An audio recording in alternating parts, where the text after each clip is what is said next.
Channel share with care. তো আমি যেমন বলেছিলাম যে আমি দুর্গাপূজার কিছু মেকআপ ভিডিওস যেমন আমি করব, তো আমি তোমাদের সঙ্গে সেটা বাংলায় শেয়ার করব। তো আজকেও আমি একটা বাংলায় একটা মেকআপ টিউটোরিয়াল নিয়ে এসেছি, দুর্গাপূজার সকালবেলার সাজ। তো দুর্গাপূজায় আমি সকালবেলায় আজকে যে সাজটা করেছি তোমাদের কেমন লাগছে সেটা আমাকে নিশ্চয়ই কমেন্ট করে জানিও। আর আমি এটা স্টেপ বাই স্টেপ আজকে কিভাবে করলাম সেটাও কিন্তু শুরু থেকে শেষ পর্যন্ত দেখা একদম ভুলো না, একদম ফার্স্ট থেকে লাস্ট পর্যন্ত দেখো। তা আর কীভাবে কী প্রোডাক্টগুলো ইউজ করছি সেগুলো তোমরা দেখে নাও ভালো করে, তাহলে তোমরাও দিনের বেলা এইভাবেই মেকআপটা করতে পারবে। খুব সুন্দর একটা মেকআপ, কিছু ওভার কিছু নেই, দেখো এতে খুব সিম্পলের মধ্যে খুব গর্জাস লাগছে। আর এইভাবে তোমরা যদি একটা কোনো কুর্তি পরে নাও সকালবেলা সাজে তো খুব ভালো লাগবে আমার মনে হয়, যেমনটা আমি পরেছি। আর তার সঙ্গে হালকা জুয়েলারি, এরকম জুয়েলারি পরে নিও, যেগুলো অক্সিডাইজ জুয়েলারি দিনের বেলায় খুব ভালো লাগে। তো তোমরাও এরকম করে নিতে পারো, তো পরে বেশ ভালো লাগবে আমার মনে হয় এরকম জুয়েলারি। তো আজকের ভিডিওটা তোমরা লাস্ট পর্যন্ত নিশ্চয়ই দেখো। আর আমাকে যদি আমার এই ভিডিওটা তোমাদের ভালো লাগে প্লিজ লাইক করে দিও আর আমার চ্যানেলটাকে সাবস্ক্রাইব করে দিও। আর আমাকে আমার ইনস্টাগ্রামে আর ফেসবুকে ফলো করতে একদম ভুলো না। তো চলো স্টার্ট করি ভিডিও। তো আমি প্রথমে আমার স্কিনটাকে একটুখানি টোনার দিয়ে আমি ইউজ করছি হচ্ছে টোনার, তোমরা কেউ যে কোনো একটা টোনার ইউজ করতে পারো। আমি এখানে সিরোনার টোনারটা ইউজ করছি, ভিটামিন সির টোনারটা আমরা ভালো করে আমাদের স্কিনে অ্যাবজর্ব করিয়ে দেবো। অ্যাবজর্ব করানোর পর একটুখানি আমরা ওয়েট করবো যতক্ষণ না এটা একটু ড্রাই হয়ে যাচ্ছে। ড্রাই হওয়ার পর আমরা যে কোনো একটা ক্রিম ইউজ করব, কারণ ক্রিমটা দিলে কি হয়, একটা স্কিনে একটা ময়শ্চারাইজার ভাব আসে। সেটা দিনের বেলাও দিতে হবে, কারণ অনেকের স্কিন ড্রাই থাকে। তো আমার যেমন ড্রাই, তো আমি এরকম ক্রিম ইউজ করি। আর যারা অয়েলি স্কিন তারা জেল বেস ক্রিম ইউজ করবে বা কোনো জেল বেস ময়শ্চারাইজার ইউজ করবে, কিন্তু ময়শ্চারাইজার মাস্ট ইউজ করবে।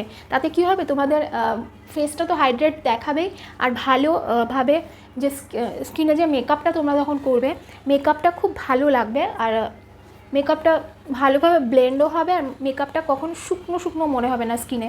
খুব ভালো একটা হাইড্রেটেড মেকআপ বেস তৈরি হবে। তো আমি ভালো করে ক্রিমটা ইউজ করলাম। এটা দেওয়ার পরেও খানিকটা আমরা ওয়েট করব। যেটা অ্যাপ্লিকেশন তোমরা করবে তখন একটুখানি ওয়েট করে নেবে, কারণ একবারে চাপিয়ে দিলে সে খিচুড়ি হয়ে যাবে। তো একটুখানি ভালোভাবে ম্যাসাজ করার পর একটুখানি ওয়েট করবে। তো আমি এখানে ওয়েট করে নেবো কিছুক্ষণ। ওয়েট করার পর আমি যে কোনো একটা ভালো সানস্ক্রিন ইউজ করব, কারণ গরমের মধ্যে একটু সানস্ক্রিন যদি আমরা ইউজ না করি তাহলে মুখের 12টা বেজে যাবে, কারণ খুবই গরম পড়ে দুর্গাপুজোর সময়, ভীষণ গরম পড়ে। এটা দেখতে পাচ্ছ আরবান বোটানিকের একটা সানস্ক্রিন, এটা খুবই ভালো। এটা হচ্ছে SPF 50 সানস্ক্রিন, আর এটা ড্রাই টাচ। এটা গরমে তুমি যখন লাগাবে, তোমার অনেক সানস্ক্রিন আছে যেগুলো খুবই মানে চিপচিপে মনে হয়, কিন্তু এটা কোনো চিপচিপে মনে হয় না, এটা ড্রাই টাচ। এটা লেখাই এখানে আছে dry touch ultra matte sunscreen. তো এই গরমে, পুজোর গরমে যদি তোমরা ইউজ করো তোমাদের স্কিনটা ম্যাট ফিনিশ লুক দেবে। আর তোমরা মেকআপের আগে এটা ইউজ করে তোমাদের ফাউন্ডেশন প্রাইমার অ্যাপ্লাই করতে পারো। খুবই ভালো একটা, আমি অ্যাপ্লাই করব, তোমরা দেখে নাও ভালো করে। যে স্ট্রাকচারটা হচ্ছে এরকম, খুবই ক্রিমি অ্যান্ড সফট হোয়াইট কালারের বেসে। তো আমরা এখানে এটা ইউজ করব। এটা লাগানোর পর দেখছি খুব একটা ভালো একটা ফেয়ারনেস এফেক্ট দিচ্ছে, মুখটা খুব সুন্দর একটা টেন্টেন্ট লুক দিচ্ছে, খুব সুন্দর একটা ফর্সা একটা ভাব চলে আসছে, খুবই ভালো লাগছে। এটা অ্যাবজর্ব হতে দেবো কিছুক্ষণ। অ্যাবজর্ব হওয়ার পরই আমি প্রাইমার ইউজ করব। তো সানস্ক্রিনটা লাগানোর পর এবারে আমি লাগাবো হচ্ছে ইনসাইডারে প্রাইমারটা লাগাবো, কারণ কোনো মেকআপ বেস ক্রিয়েট করার আগে প্রাইমারটা মাস্ট ইউজ করতেই হবে। তাহলে কি হবে, তোমার যে মেকআপ বেসটা খুব স্মুথ ফিনিশ হবে।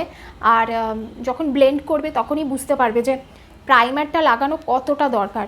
এতে কি হয়, আমাদের যে স্কিনের অনেক সময় কুচকানো একটু ভাব থাকে, একটু রিঙ্কলস ভাব থাকে, কোনো ওপেন পোর্স থাকে, সেগুলো মিনিমাইজ হয়ে যায় আর ফ্ললেস মেকআপ বেস প্রোভাইড করে। তো আমি যখনই লাগিয়েছি এটা, তারপরে যখন ফেস ফাউন্ডেশন ব্লেন্ড করেছি, খুব ভালো এফেক্ট দেয়, খুব সুন্দর ব্লেন্ড হয়ে যায় ফাউন্ডেশনটা, কোনো কেকি ভাব লাগে না, খুব সুন্দর একটা স্মুথ ফিনিশ দেয় আর সফট লুক লাগে। এবারে ফাউন্ডেশনের জন্য আমি এখানে ফিটমির এই 128 128 এই শেড নাম্বারের এই ফাউন্ডেশনটা আমি ইউজ করছি। এটা খুবই একটা ভালো ম্যাট ফিনিশ দেয়, আর এটা দিনের বেলা লাগানোর জন্য খুবই একটা আইডিয়াল সবথেকে ভালো ফাউন্ডেশন। এটা যখনই তোমরা লাগাবে দিনের বেলা লাগিয়েও দেখো খুব সুন্দর একটা ম্যাট ফিনিশ দেবে, আর একদমই স্টিকি রাখবে না। আর তোমাদের যখন ঘামও হবে তখন এটা খুবই সোয়েট প্রুফ লাগবে, আর খুব ভালো একটা ফিনিশিং দেয়, ম্যাট ফিনিশ দেয়। এটা লেখাও আছে যে এটা ম্যাট ফিনিশই দেয়, কারণ ল্যাকমির আমি অনেক ইউজ করেছি, ল্যাকমিগুলো একটু ডুই হয়, আর ল্যাকমিটা খারাপ না, খুবই ভালো, খুব ভালো। আমার স্কিনে তো খুব ভালো যায়, কারণ আমার স্কিন খুবই ড্রাই, কিন্তু দিনের বেলা একটা লাগানোর জন্য খুব ভালো অপশন হচ্ছে এই ফিটমির। এটা খুব সুন্দর একটা ফিনিশ দেয়, ম্যাট ফিনিশ দেয়, আর স্টিকি লাগে না, আর ঘাম হলেও এটা সোয়েট প্রুফ মেকআপ বেসের মতো কাজ করে। তো আমি এটা অ্যাপ্লাই করছি এখন। তো আমি এখানে মেকআপ ফাউন্ডেশনটা এরকম করে ডট করে দিচ্ছি চারিদিকে, কারণ ডট করে দিলেই আমার মনে হয় যে বিউটি ব্লেন্ডারে খুব সুন্দরভাবে ব্লেন্ড হয় জিনিসটা, এক জায়গায় থেকে অন্য জায়গায় বেশ ভালো ছড়িয়ে যায়, ফাউন্ডেশনটা ছড়িয়ে যায় ভালোভাবে স্কিনে, আর খুব ভালো ব্লেন্ড হয়ে যায়, তাড়াতাড়ি ব্লেন্ড হয়ে যায়। সেজন্য আমি এটা একটুখানি ডট করে দিচ্ছি। এবারে আমি কোনো একটা বিউটি ব্লেন্ডার ইউজ করছি, এটা হচ্ছে একটা জলে ভেজানো একটা বিউটি ব্লেন্ডার। যখনই ইউজ করবে জলে ভিজিয়ে, আর এক্সেস যে ওয়াটারটা থাকে সেটাকে ভালোভাবে শুকনো করে নেবে, যাতে বিউটি ব্লেন্ডারে কোনো রকম জল না থাকে। দেখছেন কি সুন্দর ভালো একটা ফিনিশ দিয়েছে, আর ম্যাট ফিনিশ, এটা কোনো মানে তেলে লাগছে না স্কিনের মধ্যে, খুবই একটা ভালো সুন্দর ফিনিশ দেয়। এটা ভালো করে ব্লেন্ড করে নিয়েছি, দেখতে পাচ্ছ খুব সুন্দর লাগছে দেখতে। আর যেটুকু বাকি আছে বিউটি ব্লেন্ডারে ওটা তোমরা একটু ঘাড়ে তোমাদের এই সব নেক এরিয়ায় দিয়ে দাও, কারণ এখানেও দরকার হয়, নাহলে মুখটা কালো, মুখটা ফর্সা দেখায়, এর এগুলো কালো দেখাবে, খুবই বাজে লাগে দেখতে। তো আমি এখানে ইনসাইটের দেখতে পাচ্ছ কনসিলার ইউজ করছি, এটা খুবই ভালো একটা কনসিলার, খুব সুন্দর কভারেজ দেয়, আর এটার প্রাইসও খুব কম, খুব অ্যাফোর্ডেবল, এটা খুব ভালো। এটা আমরা অল্পরে লাগাবো। তোমরা যদি চাও যে দিনের বেলার মেকআপটা তোমরা শুধু ফাউন্ডেশন দিতে চাও না, তো তাহলে এই কনসিলারগুলো দিয়েও তোমরা তোমাদের মেকআপ ফিনিশ করতে পারো। কোথাও তোমাদের ডার্ক স্পট থাকলে বা কোনো জায়গায় আন্ডার আইয়ে ডার্ক সার্কেল থাকলে এগুলোকে একটু হাইড করে নেবে ভালো করে, তাহলেই হয়ে যাবে, তোমাদের ফাউন্ডেশনও লাগাতে হবে না। আমি তো এক সময় তাই করি, দিনের বেলা কারোর ফাউন্ডেশন অনেকেই লাগাতে ইচ্ছে করে না, তো তোমরা এই রকম করতে পারো, শুধু কনসিলারই ইউজ করতে পারো, তাতেও খুব সুন্দর কভারেজ আসে আর খুব ন্যাচারাল ফিনিশ দেয়। তো এটাকে এবারে আমরা ভালো করে ব্লেন্ড করব। তোমরা দেখতে পাচ্ছ ফাউন্ডেশন বা কনসিলার ইউজ করার পর ভালো করে ব্লেন্ড না করলে সেটা সাদাটে দেখায়, ভালো করে ব্লেন্ড করে নিলে পুরো স্কিনের সঙ্গে ও একদম মিশে একটা আলাদা একটা ভালো একটা মানে বেস ক্রিয়েট করে, আর স্কিন লাইক ফিনিশ তোমাদের দেবে। নাহলে যদি ভালো করে ব্লেন্ড না করো তাহলে উপরে এখানে সাদা ফ্যাকাশের মতো লাগবে দেখতে। তো ভালো করে ব্লেন্ড করবে, দিনের বেলা তো অন্তত ভালো করে করবে, কারণ রোদে যখনই বেরোবে তাহলে মেকআপটা সাদাটে হয়ে যাবে, আর দেখতে সেটা একদমই ভালো লাগবে না। তাই ভালো করে ব্লেন্ড করবে, একটু হাতে সময় নিয়ে ভালো করে ব্লেন্ড করবে। এরপর আমি একটা ভালো দেখে ল্যাকমির এখানে আমি লুজ পাউডার নিয়েছি, লুজ পাউডার নিয়ে আমি ভালো করে আমার চোখের এইসব এরিয়াগুলোতে, তারপরে উপরে আইলিডে ভালো করে পাউডার পাফ করে দেবো, কারণ এরপরে আমাদের আইশ্যাডো ইউজ করব। তো ভালো করে ব্লেন্ড করে নেওয়ার পর ফাউন্ডেশন, তো আমি এখানে ল্যাকমির লুজ পাউডার নিয়েছি, এটা খুবই ভালো আর খুব একটা ভালো একটা ফিনিশিং দেয়, আর বেসটাকে ভালো করে সেট করে দেয়, খুব সুন্দর লাগে। এক্সেস পাউডার সবসময় তোমরা একটু বেশি দিলেও এক্সেস পাউডারটা সবসময় রিমুভ করে দেবে এরকম ব্রাশের সাহায্যে, না হলে পুরো সাদা লাগবে, মুখটা আর বিচ্ছিরি লাগবে। তারপরে তোমরা যখন মেকআপ সেটিং স্প্রে দেবে সেটা সেট হয়ে যাবে, কোনো চিন্তা করার কিছু নেই, সাদা ফেস তোমাদের লাগবে না। তাহলে ভালো করে একটু সেট করার জন্য এরকম লুজ পাউডার তোমরা নিশ্চয়ই ইউজ করো, নাহলে মেকআপটা লং লাস্টিং লাগবে না, একদম বাজে লাগবে দেখতে। আমার আইব্রোটাকে ফিল করার জন্য আমি এখানে ওয়েট অ্যান্ড ওয়াইল্ডের প্যালেট থেকে এই শেডটা ইউজ করব, কারণ আমার ব্রাউ পাউডার ইউজ করতে আইব্রোর জন্য খুবই ভাল লাগে, আর এটা খুব সুন্দর ন্যাচারাল ফিনিশ দেয়। তো আমি এটা অফ ক্যামেরা করে নিচ্ছি। তো আইব্রোটা আমি ফিল করে নিচ্ছি, দেখতে পাচ্ছ খুব সুন্দর একটা ন্যাচারাল ফিনিশ দেয়।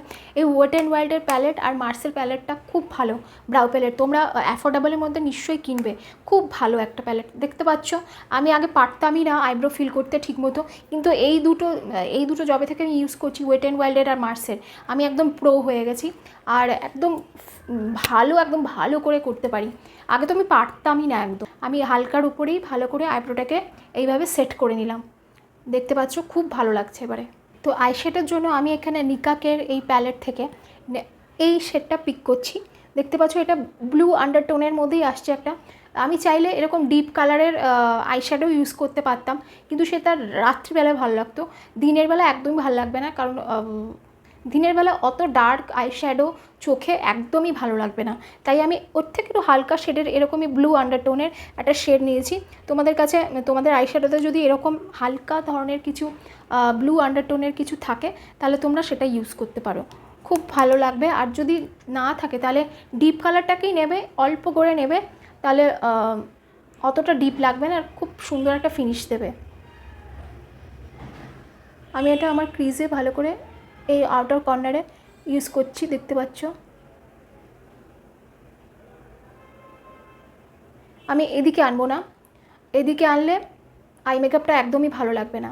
তো আমি এইখান থেকে এটাকে ব্লেন্ড করা শুরু করব, ভালো করে ব্লেন্ড করবে, কারণ ব্লেন্ড না করলে একদমই ভালো লাগবে না আই মেকআপটা। তো আইশ্যাডোটাকে দেখতে পাচ্ছ আমি ভালো করে ব্লেন্ড করে নিয়েছি, এই ফ্লাপি ব্লেন্ডিং ব্রাশটা দিয়ে ভালো করে ব্লেন্ড করে নিলাম। এভাবে যত ব্লেন্ড করবে তত আই মেকআপ দেখতে খুব সুন্দর লাগবে। আর নিচের দিকেও আমি এইভাবে এটাকে একটুখানি ব্লেন্ড করে নিয়েছি, যাতে আমরা যেটা উপরে লাগাবো সেটা একটু নিচেও লাগিয়ে দেবে, তাহলে খুব ভালো লাগবে দেখতে, আই মেকআপটা পরে খুব সুন্দর একটা ক্রিয়েট হবে। তো যাকে তো এবারে আমি লাগাবো হচ্ছে এই ওয়েট অ্যান্ড ওয়াইল্ডের প্যালেট থেকে এই হোয়াইট কালার একটা শিমারি শেড, এটা বেশি না চাঙ্কি দেখায় না, দিনের বেলাও তোমরা এই শিমারি শেডটা ইউজ করতে পারো, খুব ভালো লাগবে। রাত্রিবেলা তো যে কোনো চাঙ্কি তোমরা ইউজ করতে পারো, মানে একটুখানি চকচকে টাইপের আইশ্যাডো ইউজ করতে পারো, কিন্তু এইটা খুব সেটেল, খুব সুন্দর, এটা তোমরা দিনের বেলা ইউজ করতে পারো। তো আমি এইটাকে এখান থেকে আমার আইলিডের মধ্যিখান পর্যন্ত, মানে মিডল পর্যন্ত আমি এটাকে ইউজ করব। তো দেখো খুব সুন্দর একটা শ্যাডো ক্রিয়েট হবে আর খুব ভালো লাগবে দেখতে। এখান থেকে এত দূর পর্যন্ত আমি এটাকে আমার নিজের আঙুলের সাহায্যে ভালো করে ব্লেন্ড করে দিচ্ছি। এইভাবে আমি এটাকেও সেমভাবে আমি এটাকে ফিল করব। তো এবারে আমি কি করব, ওই শিমারি শেডটা লাগানোর পর আমি ওই ফ্লাপি ব্লেন্ডিং ব্রাশটা দিয়ে ভালো করে দুটোকে একসঙ্গে ব্লেন্ড করে দেবো, যাতে কোনো এজেস না দেখা যায় আর হার্শ কোনো লাইন ক্রিয়েট না হয়, সেই জন্য ভালো করে দুটোকে একসঙ্গে মিশিয়ে দেবো। এবারে দেখো ভালো করে মিশে গেল, এখন দেখো আই লুকটা পুরো চেঞ্জ হয়ে গেল আর দেখতেও খুব সুন্দর লাগছে। এবারে আমি এসেন্সের এই আইলাইনারটা ইউজ করব। এই আইলাইনারটা আমি উইং আইলাইনারের মতো ক্রিয়েট করব একটুখানি ঠিক করে, কারণ এই আউটফিটের সঙ্গে ওইটা খুব ভালো লাগবে দেখতে। তো আমি অফ ক্যামেরা আমি আমার আইলাইনারটা দিয়ে দিচ্ছি, কারণ আমি ক্যামেরার সামনে দিতে পারি না, আমার হাত কাঁপে আর একদম বিচ্ছিরি হয়ে যায় আইলাইনারটা দেওয়া। তো আমি এটা অফ ক্যামেরা করে দিচ্ছি। তো দেখতে পাচ্ছ আমি ভালো করে আইলাইনারটা আমার লাগিয়ে দিয়েছি আর বেশ সুন্দর লাগছে আই মেকআপটা, এখন খুব ভালো লাগছে দেখতে। তো দিনের বেলার জন্য এরকম হালকা আইশ্যাডো দিয়ে তোমরা এরকমভাবে আই মেকআপটা নিজেদের করতে পারো, খুব ভালো লাগবে দেখতে। তো এবারে আমি নিচে কাজলটা ইউজ করে নেব। তো দেখতে পাচ্ছ আমি এখানে ভালো করে আমি কাজলটা ইউজ করে দিয়েছিলাম অফ ক্যামেরা ভালো করে। তো আমি এইভাবে না পারি না করতে, খুব অসুবিধা হয়। আর এই আয়না দিয়েও আমি এরকমভাবে যদি করতে যাই তাহলে আমার খুব অসুবিধা হয়। তো আমি কাজলটা খুব ঠান্ডা মাথায় এক জায়গায় বসে ভালো করে আমি কাজলটা অ্যাপ্লাই করে দিয়েছি, না হলে খুব খারাপ লাগে দেখতে। খুব ঠান্ডা মাথায় কাজলটাকে অ্যাপ্লাই করবে তোমরা, যারা টিনেজার, যারা বিগিনার্স, যারা করতে খুব ভয় পাও, তারা খুব ঠান্ডা মাথায় বসে এগুলো করলে দেখবে ঠিক হয়ে যাবে, প্র্যাকটিস করবে তোমাদের হয়ে যাবে। আমিও এইভাবেই প্র্যাকটিস করে শিখেছি। এই জায়গাগুলো এইভাবে তুলবে, মানে আপার যা করবে উপরের দিকে করবে, তাহলে দেখতে খুব ভালো লাগবে মেকআপটা। সব উপরের দিকে স্ট্রোক দিলে খুব সুন্দর হয় মেকআপের ফিনিশটা, ঠিক এইভাবে। তো আমি এখানে দেখতে পাচ্ছ লাগাচ্ছি একটা ব্লাশ লাগাচ্ছি ব্লাশ প্যালেট থেকে। তো তারপরে আমি লাগাচ্ছি কন্ট্রোলিং, ওই প্যালেট থেকেই আমি কন্ট্রোলিং করছি। তারপরে আমি লাগাচ্ছি মেবেলিনের মাস্কারা, যেটা আমার খুবই ফেভারিট। তারপর লাগাচ্ছি লিপস্টিক, ইনসাইটের লিপস্টিক, যেটা একটা পিঙ্কিশ, বেবি পিঙ্কিশ টাইপের, কারণ আমার মনে হলো যে দিনের বেলা এই কালারটাই বেশি ভালো লাগবে রেড ফেডের থেকে। তো নিউড তো ভালো লাগবে না এটার সঙ্গে, তাই আমি এই কালারটা পরেছি। দেখো খুব সুন্দর লাগছে এই কালারটা, আমার খুব ভালো লাগছে। তোমাদের কেমন লাগছে কমেন্টে আমাকে জানিও। ইনসাইটের লিপস্টিক খুবই অ্যাফোর্ডেবল আর খুব সুন্দর হয়। তারপরে আমি ইনসাইটের এখানে সেটিং স্প্রে ইউজ করছি, দেখতে পাচ্ছ। এটাও ইনসাইটের নয়, সরি, এটা হচ্ছে সুইস বিউটির ইনসাইটের, এই দুটোরই সেটিং স্প্রে খুবই ভালো। তারপরে আমি ওই প্যালেট থেকেই এই হাইলাইটার শেডটা লাগাচ্ছি, দেখতে পাচ্ছ খুবই ভালো একটা হাইলাইটার, আর খুব গ্লোই করে দিয়েছে আমার স্কিনটাকে লাগানোর সময়, দেখতে পাচ্ছ। তো যেমন তোমরা দেখতে পাচ্ছ আমার মেকআপ লুকটা দেখো খুব সুন্দরভাবে কমপ্লিট হয়ে গেছে আর বেশ ভালো লাগছে দেখতে। আমার তো খুব ভালো লাগছে, তোমাদের কেমন লাগছে আমাকে কমেন্ট সেকশনে নিশ্চয়ই জানাবে। আর আমি তার সঙ্গে এরকম একটা জুয়েলারি পরে নিয়েছি, কানের দুল, আর চুলটাকে এইভাবে বেঁধেছি। তোমরা চাইলে চুল বেঁধে নিতে পারো, কারণ গরম থাকে খুব দিনের বেলা। তো আমি এরকম ছেড়েই করছি, কারণ ছেড়ে ভালো লাগবে, সবসময় চেপে বাঁধলেও ভালো লাগে না আবার দেখতে। যদি গরম লাগলে তোমরা হেয়ার স্টাইল করে নিতে পারো যেভাবেই। তো আমার এইভাবে ভালো লাগছে, তো আজকে আমি এইভাবেই চুলটা করলাম। আর এইভাবে একটা দিকে করে নিলাম, কারণ এটাতে একটু গরমও কম লাগবে, নাহলে সব যদি চুল ছাড়ি না একবারে খুব গরম লাগবে তাহলে। তো এইভাবে আজকে আমার মেকআপ লুকটা কমপ্লিট হলো। তোমাদের যদি ভালো লাগে প্লিজ আমাকে কমেন্টে জানিও, আর কেমন লাগলো সেটাও বলো। আর আমাকে আমার সোশ্যাল মিডিয়াতে তোমরা ফলো করো। আর দুর্গাপূজাতে এরকম একটা মেকআপ লুক তোমরা ক্রিয়েট করতেই পারো দিনের বেলায়, খুব ভালো লাগবে, খুব মিষ্টি লাগবে, আর কিছু ওভার কিছু লাগবে না। আর দেখতেই পাচ্ছ খুব সিম্পলের মধ্যে খুব গর্জাস লাগছে মেকআপটা। তো তোমরা এটা দিনের বেলা নিশ্চয়ই ট্রাই করো, সপ্তমী অষ্টমী নবমী যে কোনো দিন তোমরা ট্রাই করতে পারো। দিনের বেলা বেরোতে গেলে এইরকম হালকা সাজের মেকআপ করো এরকম, আর এরকম ফুল স্লিভেরই কুর্তি টুর্তি পরো, কারণ গরম থাকে, এত গরম থাকে যে তোমাদের ট্যান পড়ে যেতে পারে হাত ঠাতগুলো। এরকম ঢাকা কিছু কুর্তি তোমরা পরে নিতে পারো। এই দেখো এই কুর্তিটা এরকম ডিজাইন আছে, খুব সুন্দর দেখতে একটা কুর্তি। তো এরকম কুর্তি তোমরা পরে নিতে পারো, গরমে খুব ভালো লাগবে। তো মেকআপ ভিডিওটা যদি আমার ভালো লাগে প্লিজ লাইক করে দিও, আর আমার চ্যানেলটাকে সাবস্ক্রাইব করে দিও, আর আমাকে ইনস্টাগ্রামে ফলো করো, আর আমার ফেসবুকেও তোমরা আমাকে ফলো করতে পারো। আমি ডেসক্রিপশানে দুটোরই লিঙ্ক দিয়ে দেবো, ঠিক আছে? তো আজকের মতো এই মেকআপ লুক দুর্গাপূজার সকালবেলার মেকআপটা তোমাদের কেমন লাগলো আমাকে নিশ্চয়ই জানিও। তো আজকের মতো টাটা, বাই বাই।